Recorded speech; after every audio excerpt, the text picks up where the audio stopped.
عزت الامام الامام من کساء و تعلیمہن، باب ہے امام کا عورتوں کو باز کرنا اور انہیں تعلیم دینا۔ گرامی قدر احباب ذی وقار، بنیادی طور پر سب سے پہلے تو یہ بات ذہن نشین کرنا کہ ہمارا جو اسلام ہے نا، یہ صرف مردوں کے لیے نہیں ہے، بلکہ اس کا اطلاق عورت پہ بھی ہوتا ہے، بوڑھے پہ بھی ہوتا ہے، جوان پہ بھی ہوتا ہے، بچے پہ بھی ہوتا ہے، بچی پہ بھی ہوتا ہے۔ عمومی طور پر لبرل جو اسلام کی تعریف کرتے ہیں نا، اس میں وہ یہ ثابت کرنے کی کوشش کرتے ہیں کہ اسلام نے عورت کا حق اسے نہیں دیا، اس کے حقیقی حق سے اسے محروم رکھا ہے، حالانکہ یہ سراسر اسلام کی غلط تشریح ہے۔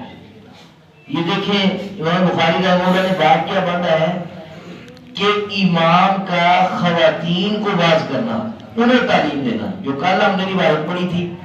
اس میں امام بخاری رحمہ اللہ نے ثابت کیا تھا کہ عورتوں کو صرف تعلیم ہی نہیں دینی بلکہ انہیں ادب بھی سکھانا۔ اور آج جو باب باندھا ہے امام بخاری رحمہ اللہ نے، اس میں کہا ہے کہ اگر کسی عورت کسی وقت مرد میسر نہیں ہے اور عورت میسر نہیں ان کو بات کرنے کے لیے، تعلیم دینے کے لیے، تو پھر ایسی صورت کے اندر مرد بھی باپردہ انتظام کے ساتھ خواتین کو باز کر سکتا ہے، شریعت نے اسے یہ اجازت دی ہے، لیکن شرط ہے کہ وہ باپردہ ہو۔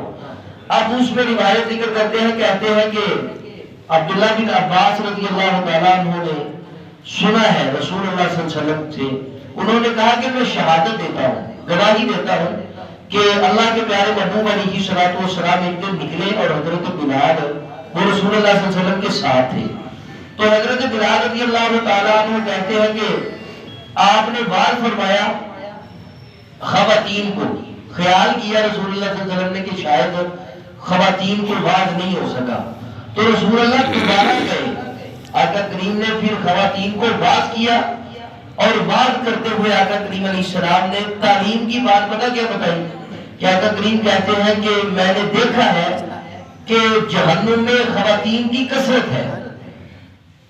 تو پوچھا کیا پیارے محبوب وہ کثرت کیوں ہے؟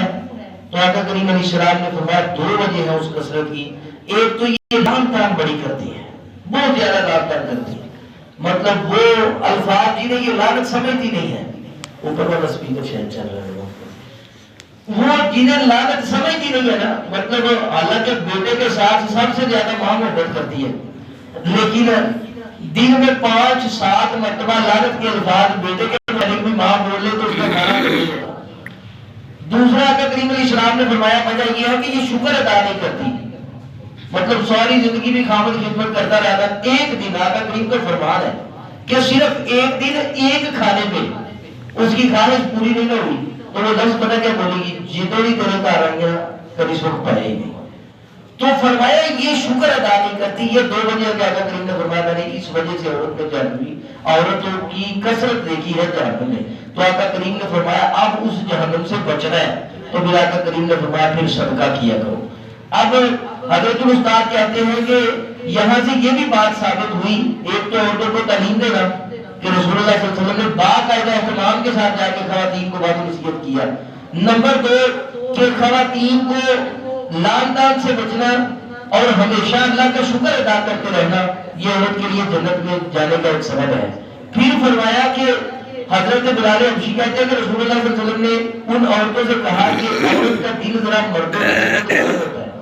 جلد یہ مائل ہو جاتی ہے، تو آقا کریم علیہ السلام نے عورتوں کے پاس جا کے بھی اپیل کر دی۔ اب حضرت الاستاد کہتے ہیں کہ یہاں سے ایک مسئلہ یہ بھی ثابت ہوا کہ بامسائل آدمی کسی کے لیے اپیل کر سکتا ہے، مطلب اگر کسی کو اللہ تعالیٰ نے مسائل دیے ہوئے ہیں، ویسے تو یہ توہین والا کوئی عمل نہیں ہے، اگر حق والوں کے لیے ہو اور انصاف کے ساتھ اسے استعمال کیا جائے تو یہ شریعت کا قانون ہے کہ مطلب ایک مولوی صاحب اگر جن کی 20,000 تنخواہ ہے وہ کسی لاکھ والے کے پاس جائیں گے نا، جا کے اسے کہیں گے کہ کوئی تعاون کرو تو وہ 1000 مولوی صاحب کو دے دے گا، بولے خوش ہو جائیں گے۔ تو اللہ تعالیٰ قرآن مجید کی سورۃ فجر میں کہتے ہیں کہ امیر سے چندہ مانگے۔ چودھری صاحب جائیں گے نا مانگ رہے تو پھر آگے سے چودھری صاحب چودھری والا چندہ دیں گے، چودھری والا تعاون کریں گے۔ تو مولوی صاحب کہیں گے 500 دے کے 1000 لے کے، وہ بھی خوش ہو جائیں گے کہ بڑا کام کیا ہے جناب۔ تو اللہ تعالیٰ قرآن مجید میں کہتے ہیں کہ امیروں کی یہ ڈیوٹی ہے کہ وہ غریبوں کے لیے امراء سے مل کر انتظام کرے، اور یہاں ساری ڈیوٹیاں غریبوں کے لیے ہیں۔ تو اللہ تعالیٰ ہمیں اپنی ذمہ داریوں کو سمجھنے کی توفیق عطا فرمائے۔ تو حضرت بلال کہتے ہیں کہ میں نے رسول اللہ نے واز کیا، عورتوں کے اوپر اتنا اثر ہوا، اللہ کی اتنی کرم نوازی ہوئی کہ عورتوں نے اپنے کانوں کی بالیاں اتار کے وہ دینا شروع کر دیا۔ حضرت بلال کہتے ہیں کہ میں یوں جھولی پکڑ کے کھڑا تھا اور عورتیں میری جھولی کے اندر وہ اپنی بالیاں، کوئی اپنا لاکھن اتار کے وہ میری جھولی میں ڈال دی ہے۔ تو ایک امام بخاری نے مسئلہ یہ بھی ثابت کیا ہے کہ عورت اپنے خاوند کی اجازت کے بغیر صدقہ کر سکتی ہے۔ یہ دیکھیں نا، یہ تو نہ دینے والی باتیں ہیں نا، ہم تو دینا لینا چاہتے تھے، تمہیں کوئی پوچھے تو بھائی وہ اس نے پہنا ہوا ہے۔ اب کون سی عورتیں اپنے خاوند سے پوچھنے گئی تھی کہ رسول اللہ سے کہتی ذرا آپ بلال ادھر کھڑے ہو، میں گھر سے پوچھ کے آئی ذرا۔ تو اس لیے خاوند کو بھی اختیار دینا چاہیے، وہ آپ کی گھر والی ہے، آپ یہ اختیار دے کے دیکھیں، اللہ کے فضل سے گھر میں محبت بھی پیدا ہوگی۔ اللہ تعالیٰ ہمیں توفیق عطا فرمائے۔ سبحانک اللہم و بحمدک، اشہد ان لا الہ الا انت، استغفرک۔